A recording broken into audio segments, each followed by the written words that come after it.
Hello les amis, je vous retrouve pour une nouvelle vidéo sur le football italien et la Serie A et je vais revenir sur tous les résultats de la deuxième journée de la Serie A saison 2024-2025. Alors je vais revenir sur les matchs joués, les résultats, on verra aussi le classement de la Serie A après deux journées, le classement des meilleurs marqueurs, des meilleurs passeurs et on terminera par un petit focus sur le calendrier de la troisième journée avec les dates des affrontements entre les équipes. On verra les matchs, les horaires et aussi le classement des équipes qui s'affrontent. Donc c'est parti déjà dans cette deuxième journée. Ça a commencé le samedi 24 août et Udinese a battu la Lazio de Rome 2 buts à 1. Parme a également battu l'AC Milan 2 buts à 1. C'est vrai qu'il me semble avoir pressenti dans ma vidéo de présentation du match. Donc c'était pas une très très grosse surprise, attention. Inter de Milan Lecce, 2 buts à 0 pour l'Inter, qui se ressaisit à la deuxième journée. L'Inter champion en titre. Ensuite, Genoa a gagné 1-0 à Monza, une belle performance à l'extérieur. Il y a eu des matchs le dimanche 25 août. Torino a battu l'Atalanta de Bergame 2 buts à 1. Fiorentina-Venise 0-0. Naples s'est ressaisi. Et oui, c'est vrai qu'après avoir été balayé à la première journée, ils ont gagné 3-0 contre Bologne. Et alors, une petite surprise, Empoli l'a emporté 2 buts à 1 à l'AS Rome. Donc c'est vrai que ça, on ne s'y attendait pas forcément. Et les derniers matchs du lundi 26 août, comme Cagliari, un but partout. Et le duel au sommet entre l'Hellas Vérone, qui avait gagné 3-0 à la première journée, comme la Juventus de Turin. Et c'est la Juventus de Turin qui l'a emporté 3 buts à 0 à l'Hellas Vérone. Grâce à cette victoire, la Juve est en tête de la Serie A. Et donc, on peut le voir ici, c'est la seule équipe, la Juventus de Turin, qui a gagné ses deux premiers matchs. Alors, c'est vrai que je ne m'attendais pas à ce qu'il démarre aussi fort après des matchs, on va dire, de préparation un peu laborieux. Et surtout une dernière saison mitigée où ils ont fait une deuxième partie catastrophique. Et là, ils démarrent très fort avec 2 victoires, 3 buts à 0. Et donc, c'est la seule équipe en Italie qui a 6 points. Ensuite, deuxième, on a l'Inter de Milan, Torino, Genoa, Parme, Udinese et Empoli qui ont 4 points. Donc, une victoire et un nul. Puis après, on a Atalanta de Bergame, Lazio de Rome et Las Vérone, Naples qui ont 3 points, une victoire et une défaite. Puis la Fiorentina 2 points, 2 matchs nuls. Et à 1 point, on a l'AC Milan, AS Rome, Monza, Venise, Bologne et Côme, c'est-à-dire un nul et une défaite. Et le dernier du classement, c'est Lecce qui a fait 2 défaites. Donc voilà, c'est les deux équipes comme Atalanta de Bergame et Hellas Vérone qui avaient gagné à la première journée ont perdu à la deuxième.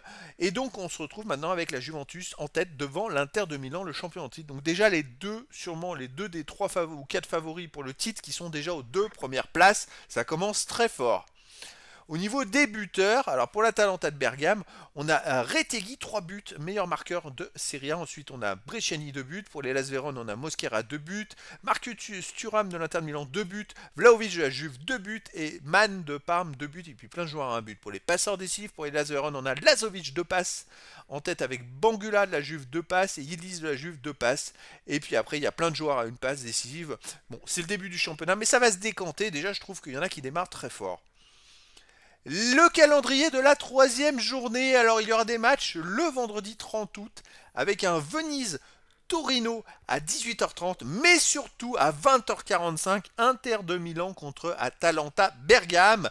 Alors l'Inter de Milan, c'est donc le deuxième, l'Atalanta de Bergame le huitième, l'Atalanta qui était même premier après la première journée, et qui finalement, l'Atalanta de Bergame, ont un peu, je dirais, lâché prise dans la deuxième journée avec 7 défaites. Mais voilà, ça va être un énorme choc, parce qu'en plus, l'Atalanta de Bergame, bon, ils ont fait la finale de la Super Coupe d'Europe contre le Real, ils ont perdu 2-0, et donc là, après, ils ont gagné 4-0 en championnat, puis ils ont perdu ce week-end. Mais bon, je pense que ça va être un énorme choc entre deux équipes qui sont déjà prêtes. C'est vrai que l'Atalanta, c'est une équipe qui risque de finir dans les 5 premiers du classement. Et donc voilà, un énorme choc ce vendredi à 20h45. Ensuite, samedi 31 août, à 18h30, Bologne-Empoli et Lecce Cagliari. Est-ce que Lecce va prendre enfin un point, puisque c'est la seule équipe à 0 points. Et à 20h45, on a Naples contre Parme et Lazio de Rome contre AC Milan. L'AC Milan va devoir se ressaisir, parce que l'AC Milan, ils n'ont qu'un point pour l'instant. Et sinon, Naples qui s'est ressaisi à 3 points et Parme à 4 points. Parme a très bien démarré le championnat. Parme est dans les premiers. À voir comment ils vont se comporter. à Naples. Dimanche 1er septembre, on a à 18h30 Genoa et Las Vérone. Genoa qui est quand même quatrième du classement, une victoire à nul contre les Las Vérone qui est maintenant dixième, qui a fait une victoire et une défaite. On a aussi à 18h30 Fiorentina Monza, et puis à 20h45 il y a Juventus de Turin AS Rome. La AS Rome n'a qu'un point alors que la Juve a démarré très fort, c'est un gros choc. Et à 20h45 on a aussi Udinese contre Côme. Donc voilà, à surveiller aussi le vendredi, on a le Venise Torino. Torino est quand même avec 4 points dans les premiers, donc ça va être à suivre le Torino, l'Inter du Milan Atalanta de Bergame qui vaut le détour, Naples-Parme, est-ce que l'AC Milan va se ressaisir, et puis le Juventus de Turin AS Rome le dimanche. Ça va être très intéressant avec le Genoa et l'AS Vérone. Ce début de championnat est très intéressant, donc je vous donne rendez-vous dès le vendredi 30 août pour la suite des matchs du championnat d'Italie Serie A. Voilà les amis, je vous dis à très bientôt pour une nouvelle vidéo.